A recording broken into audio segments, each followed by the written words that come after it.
after Noblesse dies, that's when SCSC decides to go in with the Dragon Blade. Now, to be fair, a lot of these heroes were really close to dying at the end of this fight, but after your Anubrak dies, that is generally not when you want to go in with your team fight. You don't want to take this team fight 4v5, and if we can play on here, you see SCSC, he does get punished. They're instantly stunned and killed. So even though there were a lot of low HP bars on the side of Tempo Storm, I think Tempo played, you know, that fight plus the game pretty well. And you can kind of see throughout the game that L5 not really on the same page sometimes and not really playing to their win conditions fully. Because they already did what they needed to do. They sniped that altar away. They bought time. Noblesse paid with his life, and Genji wasn't needed for that one. Right, so just like that fight, you know, Genji could have gotten out, could have saved Dragon Blade, and they could have gone back to splitting the map. But instead, they pick a suboptimal route. Now, Fan, I hate to put you on the spot, but do you know about the rotation of the altar sometimes? Because the key moment seemed to be when Noblesse got the cocoon on Chen, top lane, which forced the entire Temper Storm, or forced, at least they made that decision, to rotate to save Chen, and then you had that double altar for the 10 core shots. Like, do you think that L5 knew that the altars are going to be bottom? I do not think that they knew that it was going to be bottom. The ones that most people typically remember are the first one and the fifth one. There's like the 3 spawn, and everything after that, you know, from the way L5 is playing, from the way they understand their drafts, I don't think that was completely intentional. They just wanted the Chen kill. I think it was as soon as they saw an opportunity, and then they went with the opportunity. Yeah, I think so too, but it was really key because those 10 shots gave them the buffer what they needed to pressure on the map. They definitely did. So L5, with that win, takes themselves 1 point further in the stages here. This map, if they do win this one, they will be tied with Team Dignitas, and that would force a tie-breaking situation. After looking at that first map, do L5 have to be concerned going into Cursed Hollow? They have to absolutely be giving it their all here. It all comes, I mean, you have to give it your all no matter what here. I mean, we're on day number 5, and we're seeing our teams really bring out their A games. But Tempo Storm, they looked great on this battleground yesterday. Their rotations were crisp. They played against a Sylvanas aggressive play that would normally break down any other team, and they held really well and picked the right moments to make sure to make that comeback occur, and they kept up with that momentum. So if team fights are drafted for Tempo Storm, I think they can hold well against L5 here. Now, L5 banned out Abathur, who is the best win rate hero of anyone that has more than 5 games played, any hero. So the fact that they ban Uther now makes me wonder that L5 wants to pick Abathur in first rotation, because I don't think that Cursed Hollow is any worse of an Abathur map than Towers of Doom. And if they don't pick it first, then Tempo can just open with Abba Greymane or something like this, Abba Nubarak. Yeah, if Tempo is not banning the Abathur here, especially if they're banning the Haka, one of the known counters, I really want L5 That's what I was worried about. I think that's a mistake, banning the Haka. You cannot put it on this because then you don't have your best counter. Yeah, that's what I was wondering about here. With them banning out the Genji, I was like, oh, clever. They're leaving up the Abathur risk here. If the L5 takes Abathur, at least they have a Dahaka to respawn back. But if Dahaka was taken, they had Abathur themselves. I don't like the thing is, if you don't ban Dahaka, you can still be up against Dahaka first, and that's like almost as bad as Abba. Yeah, like, but then you have the risk. Abathur, Yeah, exactly. least, That's what it is. You have that hero, and you can get the Abba Genji, the Abba. See, I feel like Tempo just took a huge risk here banning the Dahaka. It's almost like they're saying, well, if you don't pick the Abathur, then we get it, and we're very likely to win. But on the flip side of that, I feel like if they do take it, you're in a, you're in so much trouble now. So. Yeah. I mean, you were going through something that you can say on air. Yeah, you're just you're in so much trouble. I want to see how Tempo deals with this. Hopefully they have a plan. Yeah, so there are no real Abathur counters in this game, but the Haka mitigates his effect, as can Zagara, as can Falstad.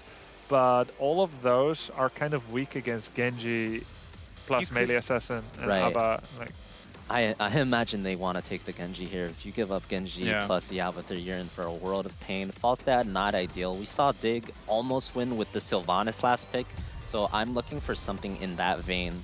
Either really strong push or like really strong lanes. They need something that can deal with the Abathur. With Falstad falling out because of Genji, would it be a poor draft to go Falstad Genji with 1 and 2? They're grabbing the Anubrak and the Genji here, but would it be a misplay to pick Falstad and Genji? Those particular 2 and 1-2, I think so, because Falstad is just a pretty like weak hero right now. If you were to pick it, you could get away with a 5th pick Falstad. No one's gonna really ban it out against you. So I do like the Anubrak Genji just playing the meta for now. Yeah, this was the absolute most obvious rotation. Both heroes are not amazing at wave clear in particular, so that's gonna have to be made up in the draft later, just to deal with Locust and camps and symbiote pressure. But they are absolutely like great team fighters. Now, if L5 has watched HGC NA, which seems a little bit unlikely to me, one of the matches that we, Gale Force Esports, played against Tempo Storm in the second half, we did use an Abathur strategy, and they countered it using a Zarya Cassia counter push strategy. Okay. So that could potentially be what Tempo Storm is planning. They have shown it in their past matches, and it is really good into Abathur Greymane. It kind of caught us off guard when they played it against us because it was right after Cassia was released. Now, Cassia has been nerfed, but that is still a really potent strategy, and I think that might be the best bet for Tempo Storm here. And Tyrael and Greymane both have around 35% win rate this tournament. You can swing it any way you like. Maybe the teams that picked it were not destined to win anyway, but be that as it is, that's still a pretty low win rate. Not ideal. Like, you'd rather have Uther Genji than Tyrael Greymane, although they resemble the same thing. They resemble the same play style, let's say. Yeah, looking like the Zeratul ban is coming through here. That's kind of an interesting ban. I understand that they're not afraid of the Illidan if they do go with the Cassia Zarya route. It is kind of a hard counter to Illidan, but I wonder if a mage ban would have been more prevalent. Maybe Li Ming. Yeah, like the Li Ming for Nitrogen in particular. Okay, so let's see how long it takes Tempo to maybe do that again. Let's see if that's still in their book of strategies. If they do, I want to see Zarya Cassia Malfurion or Zarya Cassia Oriole, I think. Oh, never mind. Malfurion did get banned there. So I like the Oriole and the... I guess Rhaegar and Monk are both about the same at this point, so... Those 3 healers would be my 3rd option there, if they do go what I think they're going to go. What are other options if we don't go down that route? Do we move into the Varian tank for the engage, hold Greymane / have a material? Is that a possibility? I don't want to see Varian on this map when you're up against Abathur. We already have 2 heroes, no wave clear.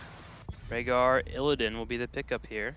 I actually like this route as well. So instead of trying to counter what they're doing, they're basically just taking away what you can do.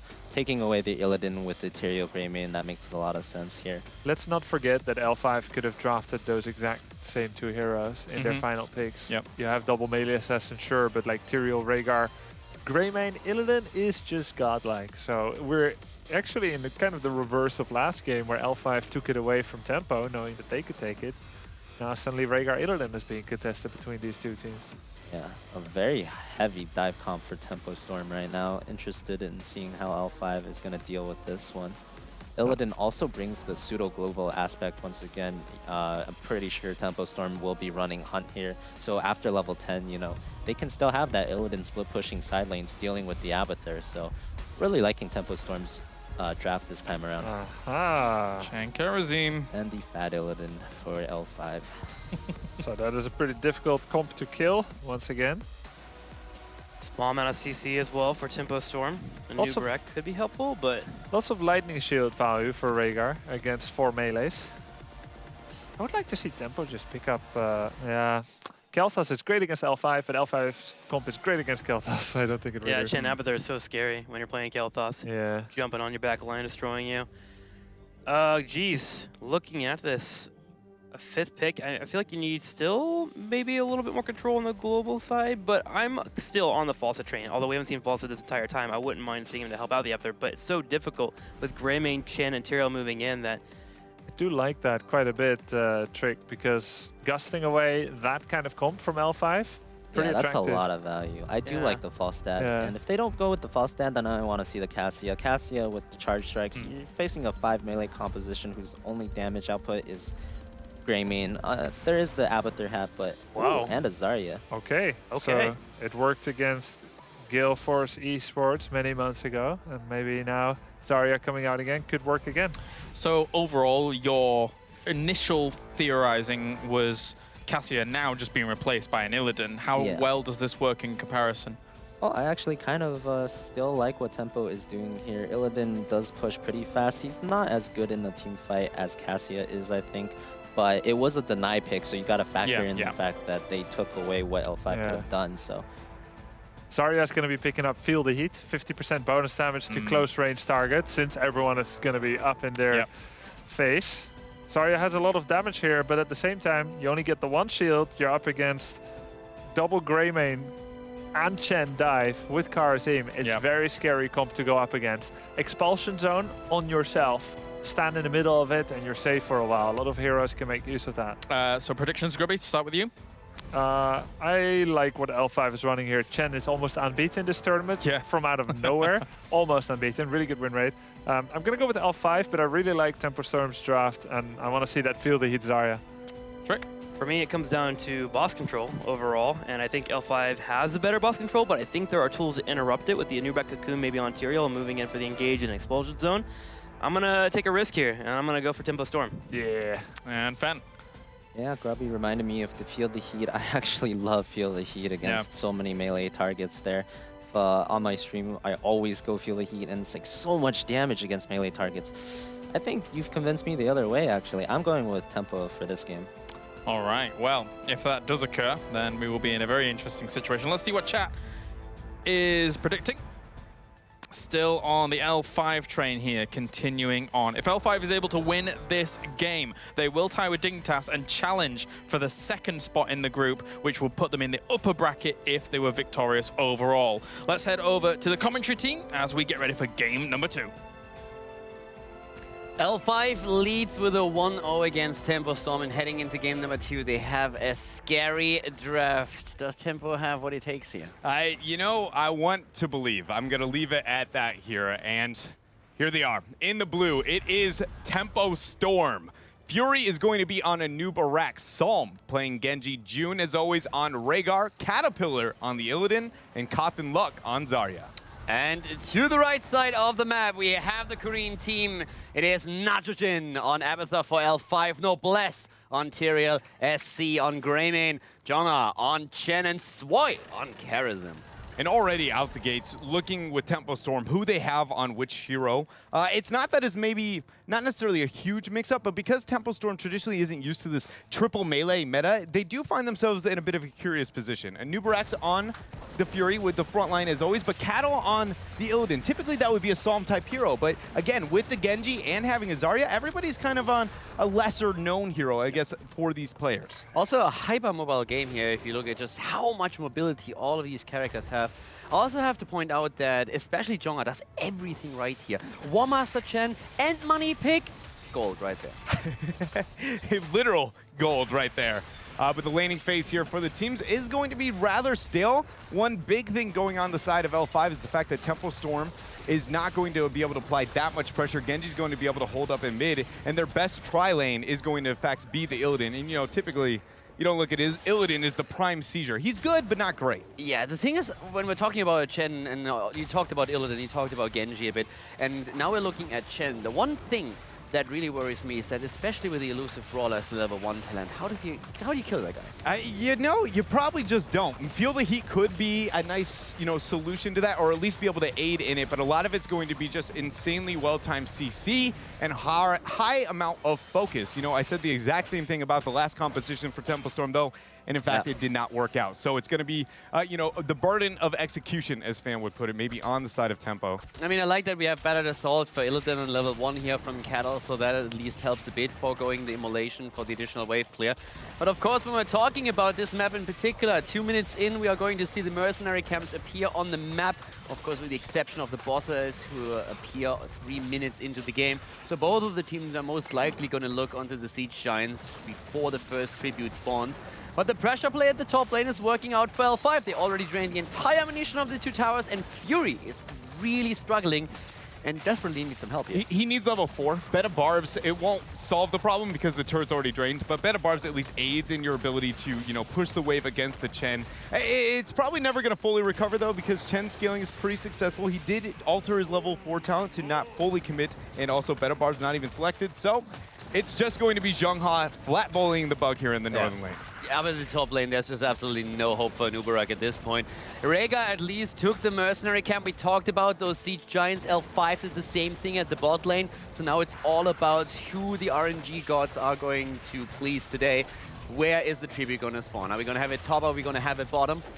Wherever it spawns, up until 10, it's going to be slightly in favor of L5 by having the Abathur on the map, having a global here, and so many good hat targets. It's just going to be, what does Tempo Storm end up doing? They see the Tribute up on top. They're putting focus on getting the clear, so I'm guessing it's going to be full sacrifice of Tribute and hard push bottom? Yeah, I would say they have to. I mean, at this point, as you said, the Abathur is going to be a problem for you. They had to also deep push, of course, the Siege Giants at the bot lane, so it feels very much that in the end, we're going to see Tempo Storm give it up. But they're still going to try and delay it, and that's what Fury is for here. He is burring out last moment, but we have Jonga jumping in again.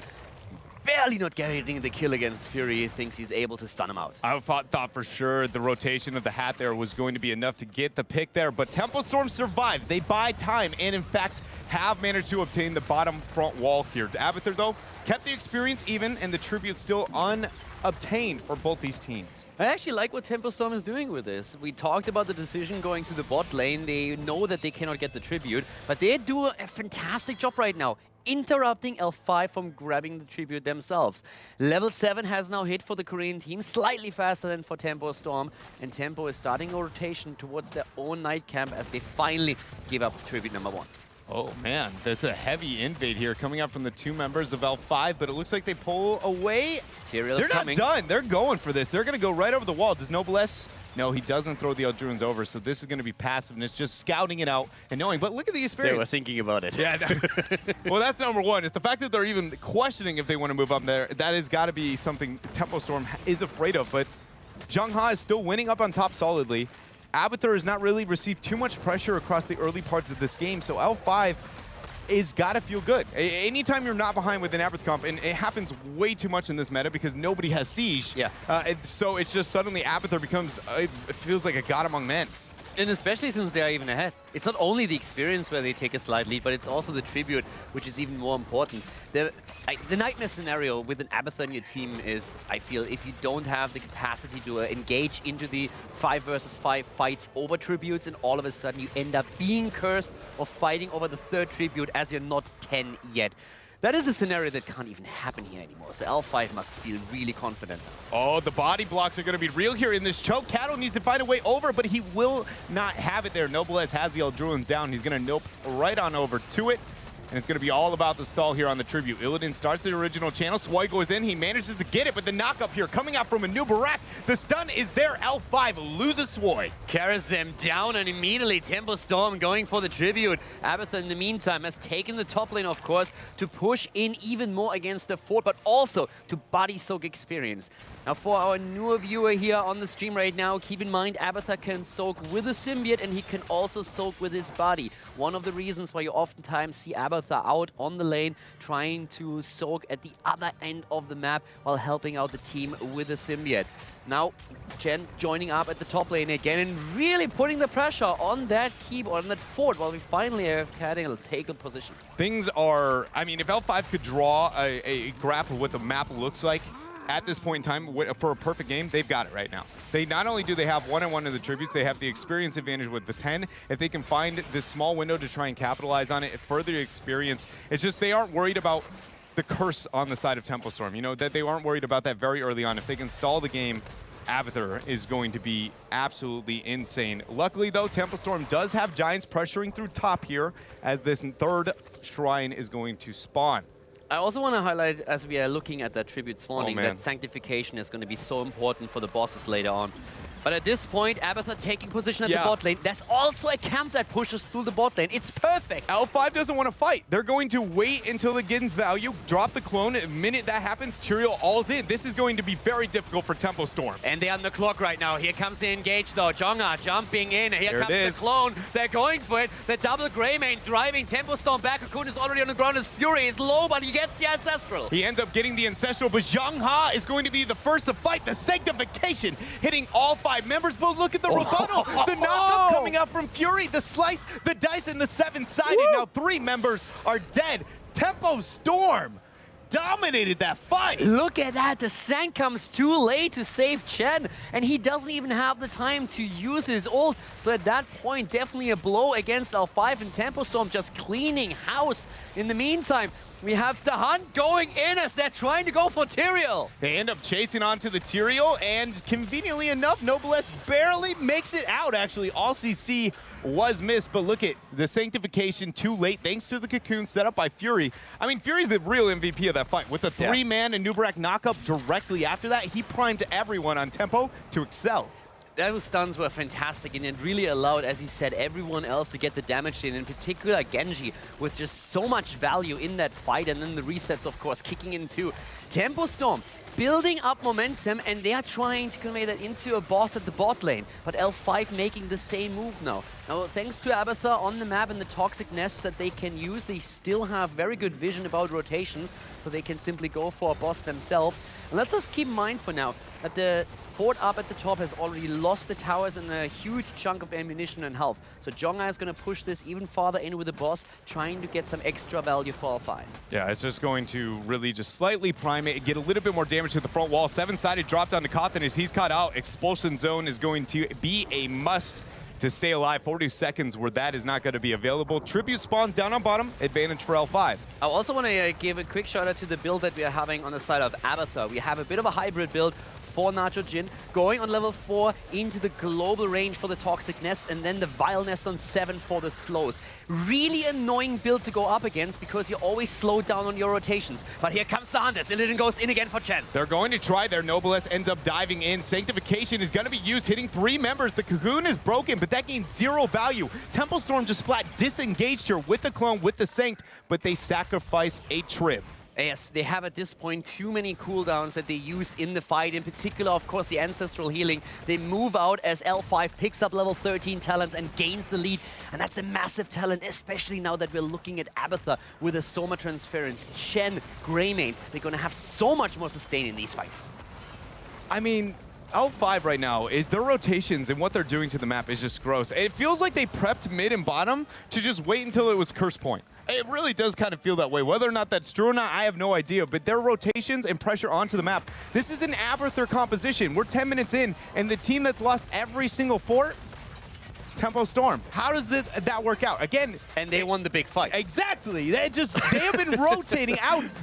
They don't even need the team fight. They're just like, Tempo Storm, you don't know how to play the video games, get the experience like we do. And that was the problem in game number 1 off that beautiful double rotation and 10 shots in. And the thing is, Tempo Storm is trying with the Hunt on the Illidan to actually rotate and use a pseudo-global against the Abathur here, but they can't really. This, on the other hand, Tyrael with the interrupt. June nearly getting the interrupt.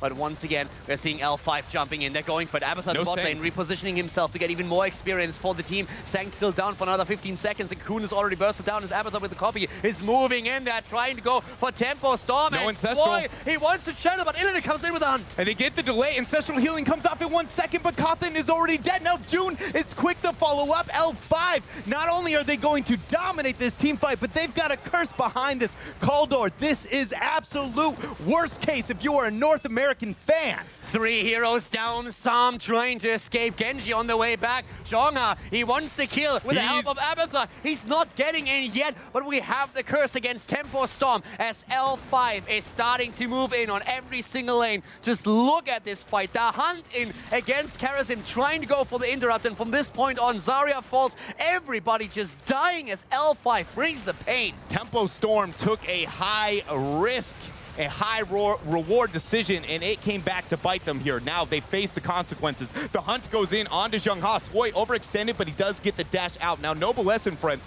they are dominating the map, but this is not the circumstances they thought they would find themselves in. They're 3 level behind. They don't have the 16 talent, but they get the kill against Tyrael. Bot lane, on the other hand, pressured heavily thanks to the help of Abathur and the camp. Their keep is falling, and at this point, L5 has a massive lead in experience. They're moving back for now, but there's even more pressure at the top lane, where we now see the minions going straight for the next keep of the game. I don't mean to be the bearer of bad news, but Kaldor, we've got 1 minute roughly for both of these bosses to come online into the map, and I don't find Tempo Storm hitting the 16 mark before that, so that is going to be the window. L5 has the opportunity to double boss here and really just end the game. Also, we were talking about bosses on this map, on Cursed Hollow. We're talking Tyrael. We're talking Sanctification. We're talking about him using a Holy Ground there. There's so many tools that they have. They have the experience. I forgot, you know, the minions stack up after the curse up on top wave, a way bigger wave than I thought. So Tempo Storm, at least it's fine. They have the boss fight. They should be able to deal with that 16 on 16. But again, it's not like they have the best boss fight. It's going to have so much emphasis onto Cocoon and Expulsion Zone. This is one of the big problems that you have on this map oftentimes.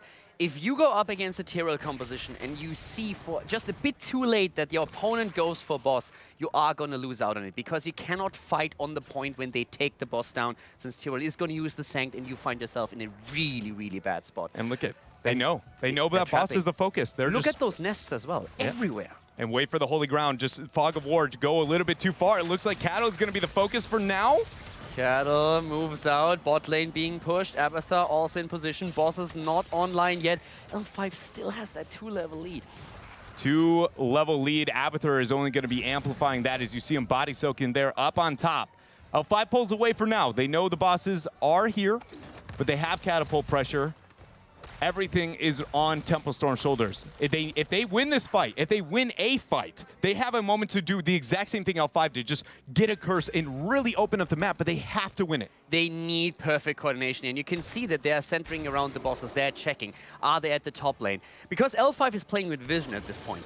Thanks to the Abathur Mines and his ability to put those nests everywhere on the map, they know exactly about the rotations, but Tempo Storm, they don't. So L5 currently keeping themselves out of vision. Tempo Storm has to check. Do they go for the top boss? Are they at the bottom? Where's our opponent? And that opens up a lot of options for L5 to either try and sneak one in or to lay a trap. Yeah, and both teams now know that the bosses are started for the other team. Abathur Mine procced on bottom, and Genji's checking there on top. So it is going to just be a flat trade here for the teams, but Tyrael over the wall. That is a Holy Ground bait here. The Mine knows it. Oh man, they're double Tyraeling. There's going to be the vision. No way if they steal this. Expulsion Zone is going to be there. They got a Cocoon. You just can't. Nitrogen is there. If you Holy Ground before the expulsion, though, the Cocoon. There's a Cocoon.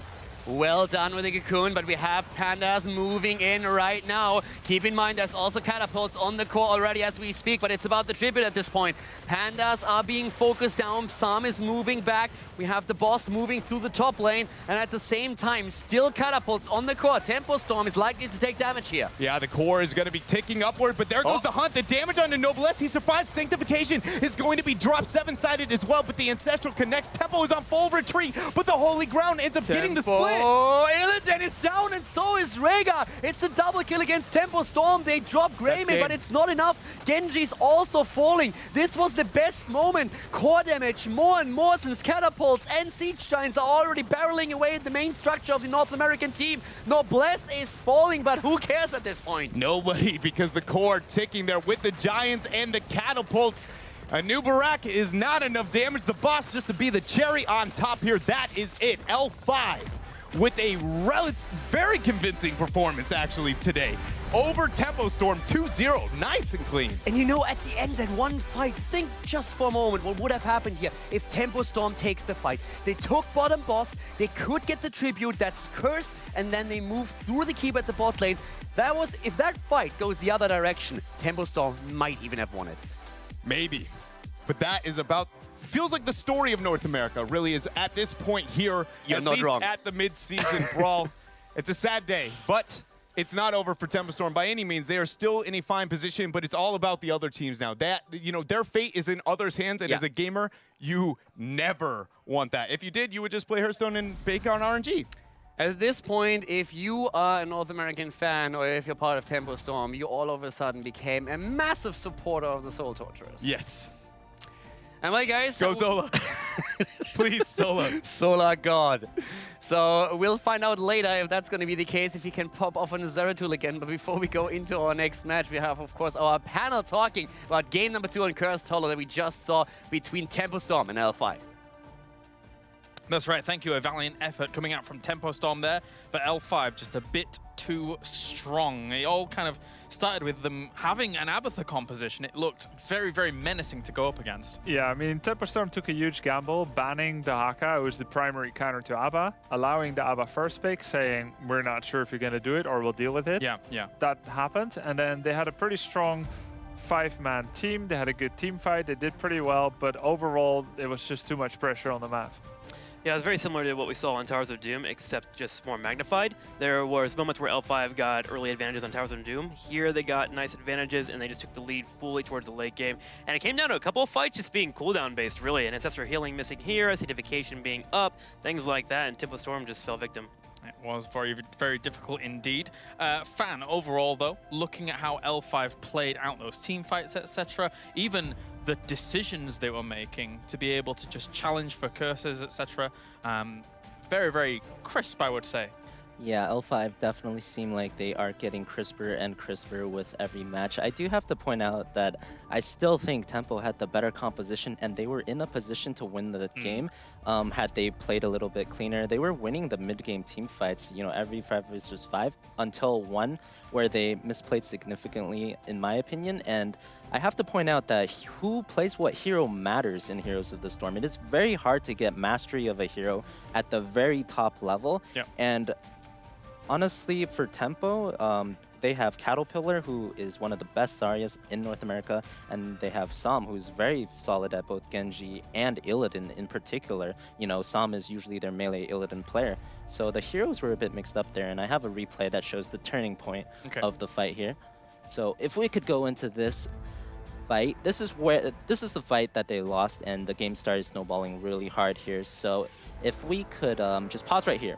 So this is what I'm talking about when I talk about hero familiarity. The first two things I want to point out is Kothin and Cattle here. So Kothin, right now, he has no energy on Zarya. This is not a position you want to be in. When you're playing Zarya, your self-shield and your ally shield in a team fight has to get value. It has to, and if both get value, you can potentially be at full energy. Yeah. So the ally shield goes here on Sam, but no one's touching him. This is literally a wasted ally shield, and that's bad not only because the shield doesn't mitigate damage, but because you have no energy now. Second thing I want to point out is Cattle on the side here. We'll see what he does here. He kind of skirmishes with the Panda Pals a little bit here, and then he hunts in for the stall. Hunting in for the stall is okay, but that means you don't have hunt for the actual team fight anymore, which is one less heroic for actually winning the team fight. I would have preferred to see him just hunt someone, accept that you're going to lose the tribute, and focus on winning the team fight because you've won every 5 versus 5 before this. So if we could play the video onward here. So you see Kothin does get value out of the self-shield, but not the other one. Right. And that's important because he has Pain is temporary. The more energy you have, the more shielding you get from it. And look at the Pain is temporary shield. It's so small. If we could pause again here. So people are calling we need to stall the tribute or something because Kothin, with a very 20% of his HP from Pain is temporary and no shielding left, goes forward to try and get a Q to stall. But the thing here is your ancestral healing is 3 seconds away. You need to be communicating that. So you see June here, he has ancestral healing in 3 seconds. If Kothin just peels back here, he would not die. 3 seconds pass, ancestral healing hits. You focus on winning the fight, you know? Sam has Dragon Blade up. There's a huge melee clump. You've won every other fight. So if we play on here, you see the sequence of events. So Kothin walked forward, right? And he dies, and ancestral healing is 1 second away. And June dies, and he can't cast ancestral healing. So after that, the fight pretty much turns the game around. Yep. Whereas you have the superior 5 versus 5, but all of these just second mistakes cost you the game because after that fight, you're too far behind. They have an Abathur comp, they have a curse. All right, well, joining us from L5 is Nachojin. And overall, I want to know about what you thought about Tempo Storm coming into the game, if you felt that they were going to be a threat, and how you felt about your performance overall. 이번 경기 전에 템포스톰에 대한 뭐 나름 개인적인 평가나 뭐 얘네가 위협적일 건지 아니면 뭐 어땠는지 그리고 오늘의 결과에 대해서 좀 얘기해 주세요. 애초에 중국 팀이랑 유럽 팀이랑 한국 팀 이외에는 그렇게 크게 견제되는 팀은 없다고 생각했었기 때문에 템포스톰은 좀 이기고 갈 수 있다고 생각을 했었는데 저희가 최근에 연습 부족도 있었고 그리고 그 연습 부족 때문에 좀 그 자신감이 많이 떨어진 상황이었어서 템포스톰도 좀 경기에 임한 자세는 강한 팀을 상대로 경기를 한다는 자세로 경기에 임했어요. So we weren't coming into the tournament. We weren't very threatened or intimidated by any of the teams. We were only intimidated by Europe, Korea, and China. Okay. But because we were lacking in practice a whole lot coming in, and we didn't show such a great performance previously. We thought tempo was a threat, but I'm glad things turned out the way it did. Okay, Fan? So obviously you've been a little bit rusty at the start of the tournament, and it looks like you guys are getting better and better every series. How are you feeling about the level of play you are at right now, and how are you feeling moving forward into the next stage? 지금까지 대회 초반에는 조금 L5가 좀 삐걱거렸다고 해야 되는데 점점 그 경기를 하면 할수록 점점 나아지는 모습을 보이고 있어요. 그래서 이제 지금까지 했던 그런 실력 그리고 이후에 뭐 어떻게 발전해 나가실 것인지 좀 얘기해 주세요. 원래 L5가 좀 슬로우 스타터라고 저도 생각을 해요. 그래서 초반에는 그 이전 대회보다는 초반엔 훨씬 더 많이 삐걱댔지만 8강을 가서는 지금 디그니타스랑 경기가 이제 남아 있으니까 디그니타스를 무조건 이기고 나서 8강 승자조로 가서 MVP 블랙이랑 경기를 멋지게 하고 싶어요. So L5 is a slow starting team, but it is true that we were kind of we didn't start the best. Our start wasn't the best in the tournament. But now that we made the tiebreakers, I really want to beat Dignitas and make it off in the winners bracket to face MVP Black, and we're gonna show a great performance there. Okay, well, thank you very much, Nacho Jin. As we do move on forwards here in the tournament, let's check in with the brackets and the groups even, I should say, and see exactly what's going to be going down, as we do have L5 putting themselves in a good spot, as it is completely tied now with Dignitas. We will have that tiebreaker coming up after our next series, or depending on if there's more tiebreakers. I don't exactly know the full order of when those tiebreakers may occur, but it's for sure going to be happening today. So good for L5 here, guys, as I'm joined by Grubby and Trixler once again. Very good for them to get an opportunity to challenge to be in the upper bracket here in the playoffs. And the winner of that will be in the upper bracket in 3 days from now, on June 17th in the DreamHack playoffs in Jönköping, Sweden.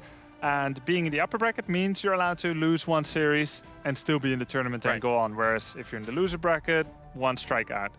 Yeah, it's important to get a victory there. And you know L5's wanting to come back and make up for that 0-2 loss they had the other day. Yeah. So they're going to be pretty scary. And the last time we saw a Korean team come back to get revenge on the Europeans, we saw MVP Black 2-0 Fnatic this tournament. So it's going to be interesting. I can't wait for it. I can't wait for the best of one that's promising to show some fun stuff. Right, they could turn it around there just on one map alone. And Fan, I think they definitely have the chops to do it against Dignitas. Oh yeah, I mean, you have to imagine that, you know, I saw on Twitter today, Dignitas were all saying that they were Tempo Storm's biggest fans. You know, they want them to take at least one map, which I think they could have done, you know. So you have to imagine Dignitas did not really want to be forced into this tiebreaker situation.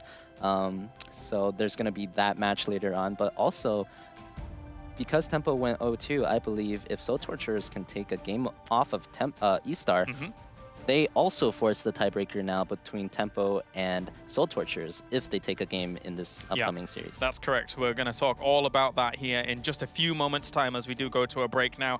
And when we are back,